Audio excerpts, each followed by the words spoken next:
18 questions la ko kii la ko. waaw gii nag du xam ne ñun instant bi l'heure est grave de. ah.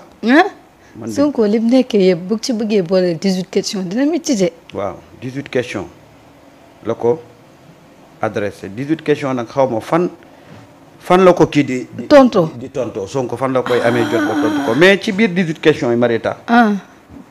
16e bi moom ma intéressé. muy ban. mu ne 16e bi mafia de la billetterie de la fédération sénégalaise de football. waaw boobu nag question. mu ne madame le ministre nombreux sont les Sénégalais qui m'ont demandé de vous écrire alors même que le match de football opposant le Sénégal et le Soudan est en cours. Madame le ministre, grande est leur préoccupation concernant la distribution des billets pour les matchs au stade Abdoulaye Wade. Madame le ministre, qui sont les individus qui bloquent des billets pour les revendre à des prix exorbitants? waaw loolu tam foofu moom. waaw foofu moom dama ko di question yi di bëri yëpp partie boobu dama koy retirer parce que c'est loo xam dañ ko traité fii. muy la problématique ci vente billet stade yi. c'est un énorme problème. ñan ñooy dem di jënd billet yi di ko ñëwaat di ko jaay à des prix exorbitants ba mu jaral leen sax la ñuy wut ci billet bi buñ ko amul prix bi ñoom ils préfèrent bloquer billet bi bañ koo jaay perte ko noonu. y a beaucoup de Sénégalais yoo xam ne keroog match foot bi. dañoo demoon pour jënd billet mais fu ñu leen di waxee 1000 francs ba ñegg see ca stade ba 5000 lañ leen ko doon jaayee. liñ ci teg daa man dama ci xam ay boy yoo xam ne dañu jël seen moto def convoi pour dem jënd ci billet 1000 francs yi mais bañ demee 5000 lañ leen ko doon jaayee 7000 te loolu dafa yàgg a am. mais qui sont ces gens-là ñiy jënd billet yi di ko jaayaat ci yenn prix yi.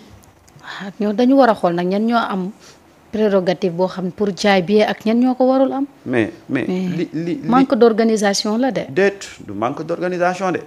non c'est fait exprès. ñoo ko tay xoolal tant que kase wuñu mafia bi nekk et Guy a bien fait de dire mafia. mafia la yàlla xam na ne bu ñu toppee enquête bi boo xool am na benn ponkal moo xam ne wala ay ponkal yoo xam ne ñooy jël billet yi wut seen ay boy ñu dem foofu di ko jaay mais ça c'est inadmissible. billet yi dañ ko war a génnee ñu jaay ko de façon officielle nit ñi dem jënd ko ci prix bi ñu ko waxee mais da ngay ñëw ñu ne la billet yi jeex na billet yi ba muy génn ak ba muy jeex. fédération benn la. yow nga gis ñëpp di laajte ana billet yi mais lan moo jeexal billet yi nga dem buntu stade gars yi ñëw taxaw fa yor ay billets di la ko jaayee à des prix exorbitants surtout léegi nag li tax mu métti Marieta. mooy jam ñaajo la. xam nga déplacé wu fii dem ba jam ñaajo. tu es obligé nga jënd billet bi parce que da ngay bañ jam ñaajo dafa sori ak distance bi nga def yëpp ngay ñibbiwaat te seetaanoo match et loolu. Sénégalais yi dañu ko kaas surtout match bi passé y a beaucoup de Sénégalais yoo xam ne ils sont rentrés comme ça parce que dañoo dem jël billet yi laxas ci jaan tey waxoon naa ko fi mais on peut même utiliser la poste. on peut même utiliser benn plateforme boo xam ne ni ngay fayee courant ni ngay jëndee courant nga jëndee noonu billet yor sa QR code boo demee ñu kii ko après nga jàll. et man. je ne cesse de le dire fi équipe nationale bi toll. dafa raw lool fédération sénégalaise de football. ñun tey suñu équipe nationale bi dañu am un niveau mondial mais boo ñëwee ci fédération bi mais laisse tomber et c'est fait à dessein. parce que gis nga nit ñi xam nañu ni ñuy changer ak lan lañu war a changer mais duñu ko def parce que bu ñu ko changer y a problème. mais da ngay jóge fii dem ba stade ay nit taxaw fële naan la non billet 1000 francs bi 10 000 laa koy jaayee 7000 laa koy jaayee à prendre ou à laisser. moo tax côté boobu Guy Marius Sagna sa question boobu man. ànd naa ci trop. mais doyen Samba am na ku koy wax léegi boo seetee ba ci biir ci ñoomi neen la. waaw nekk foofu parce que tamit gis nga ñi ngi wax ci audit yeeg lépp mais fédération tamit lu jar a taxaw la. parce que fédération li fa nekk lépp. ci bu gayndey di football bu gayndey waroo génn organisation bi et tout ça, il y a beaucoup de choses à éclaircir foofu. Mais il y a énormément de choses. Ouais. C'est-à-dire que gis nga tey ndax et ça quand je le dis je le dis de façon ironique mais ça dit beaucoup de choses. bu ma ne la dëkk bi piège la. Ouais. Peut-être que ku koy dégg nii rek day xool le côté humoristique. Mais wallahi li tax ma wax ne piège la parce que partout il y avait benn système de mafioso boo xam ne moom la ñu tegoon ay groupe de personnes nekk ci di ci jëriñoo au détriment des Sénégalais. nañu def enquête ci façon bi ñuy jaayee billet nga xool Marieta tu vas découvrir des choses incroyables et ce qui explique souvent nga gis ñoo xam ne dañuy agrippé wu ci benn poste kenn mënu leen faa jëlee bu jaree sax ñu dem ba Guinée ca Pakanka Moussa pour mu dëj leen fa parce que dañuy am des privilèges yoo xam ne waruñ ko am. Voilà le problème du Sénégal. xoolal secteur boo jël rek. y a un groupe de personnes bu organisé wu de telle sorte que ñu ngi sucer les Sénégalais. wallaay di am ay xaalis yoo xam ne teguwul ci yoon. mais le problème des billets là ça a toujours existé on n'a jamais voulu trouver une solution. Mais match bi passé Sénégal-Soudan mais les Sénégalais ont souffert. yow ay xale mais bu ñuy wax match kay xam nga ne jeunes yi ñoo ci gën a intéressé wu. te jeunes yi ñu ci bëri ba ñuy dem dañoo dëbbal bu demee jënd place 1000 francs. ndax ñoom seen yoon nekkul ci VIP ak géttu béy ñoom nañu toog rek seetaan mais ñu dem ba buntu stade ba ñu naan leen billet 1000 francs yi léegi 5000 lañ koy jaayee. doy na waar kenn comprendre. booy yu ci bëri dañoo ñibbi si waat. réew mi daal liñ fi war a defar bëri na. mais non c'est-à-dire que voilà comme nii la réew mi doon doxee. foo lamb rek y avait un système de mafia organisé di am ay xaalis de façon illégale et illicite koo ci laal tey nag ñu naan chasse à vengeance la chasse aux sorciers la mais ay sorciers da nga leen di chasser. waaw dàq leen kër sax boobu balaa nga fay dëkk da nga koy wàcceel kaamil. da ngay wàcceel kaamil. ndax su ko defee jinne yëpp daw mu ngoog. noonu la rek. dëkk tam boo ñëwee fekk fi ay sorciers. waaw leen di taalal cuuraayu dëmm rek. il faut les chasser. waaw loolu mooy wax ji. ay menaces ak yooyu nga leen di taalal rek ñu dem. mais voilà moo tax man Guy Marius Sagna li ma koy wax ne na xaar lettre am yi ba ci kanam lettre bi moom. d'accord naa intéressé na waaw parce que il a évoqué question boo xam ne toog naa fii di ko sabab di ko naqarlu. Heureusement que voilà ce qui montre que Guy c'est le député du peuple. na wàññi question yi mi rek xam nga.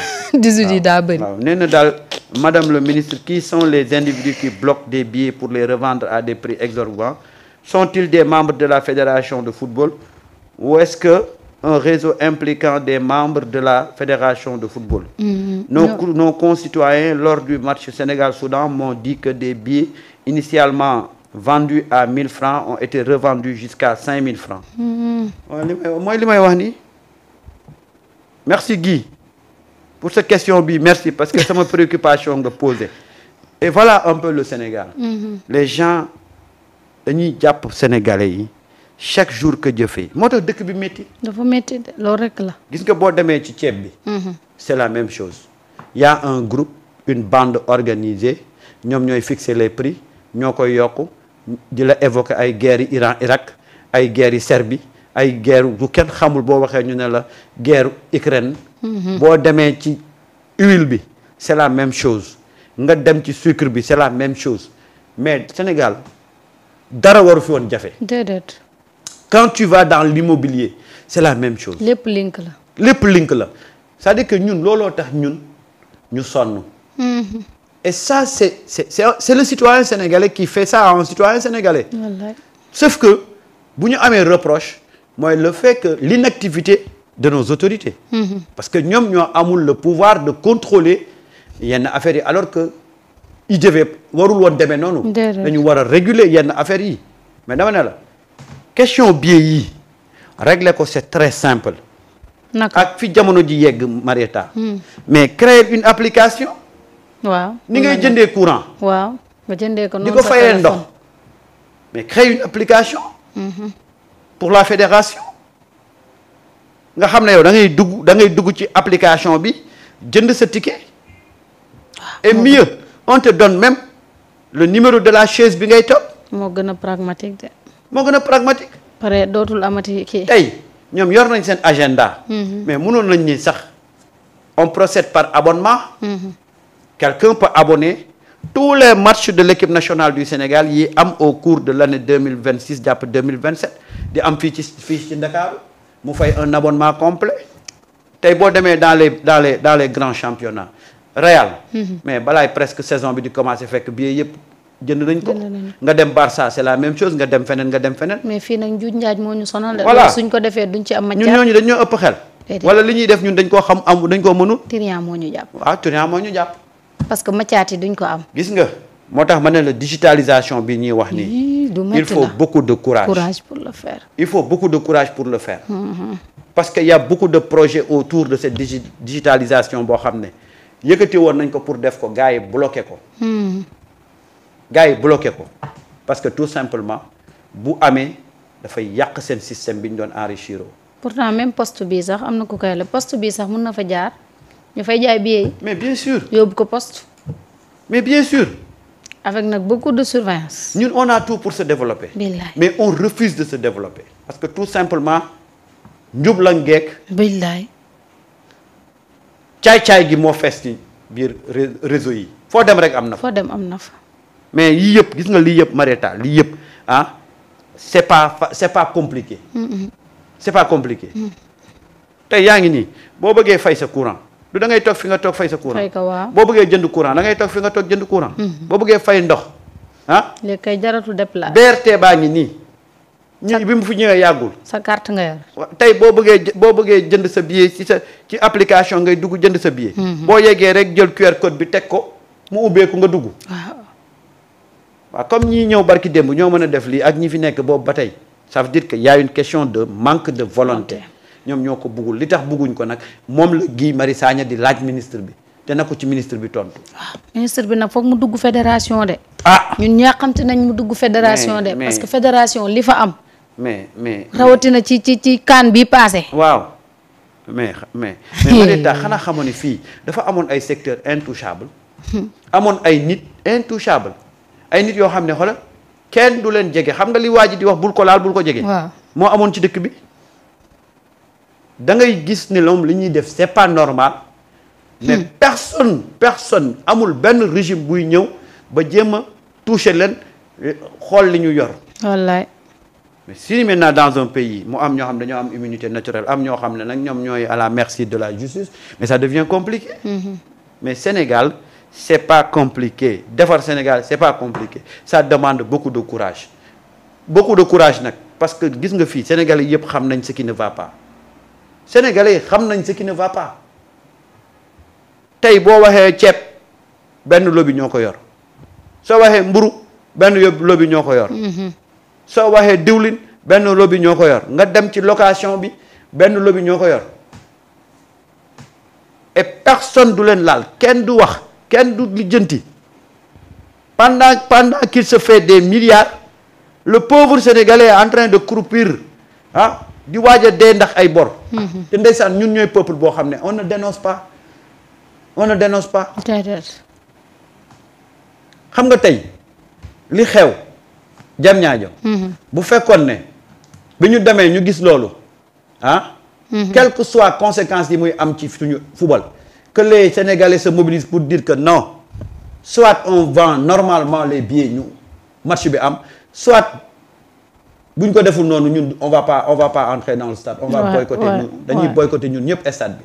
mais xam nga sénégalais mooy koo xam ne moom tant que affaire am mu ngi baax. yoonam nekkul ci beneen sénégalais bi. yoonam nekku ci. voilà un peuple boo xam ne ñoom ku si nekk yaa ngi gérer sa problème bopp. mais si on avait cet esprit cette solidarité là. di xeexandoor yenn yi kon dañ na bu yàgg. d'accord waaye koo gis day toog di jàmbat bu desee lu dul jóg nag pour xeex. du jóg. mais dans la téléphonie mais on est en train de nous sucer. mais kan mooy wax kenn du wax. yow ci internet bi rek orange ak ñuy bëgg a rey. waaw mais kenn du wax boo waxee ñu ne non grawul gain non xam nga rek affaire yooyu après voilà mais je vous dis que di vraiment maa ngi lay remercier bi nga. touché loolu ce problème là. am na yeneen question nag dafa bari 18 la. mais waaw. Enfin je suis d'accord il faut envoyer là-bas l'IGE. ñu dem xool parce que foofu y a foofu moom y a trop de choses à éclaircir. mais à la fédération. mais Qatar combien on avait mobilisé. waaw ak ñaata match lañ fa joué ak liñ fa perdre. waaw Qatar ak defe naa Côte d'Ivoire bi. dem yóbbu fa ay. 14 milliards on avait mobilisé 14 milliards. Qatar on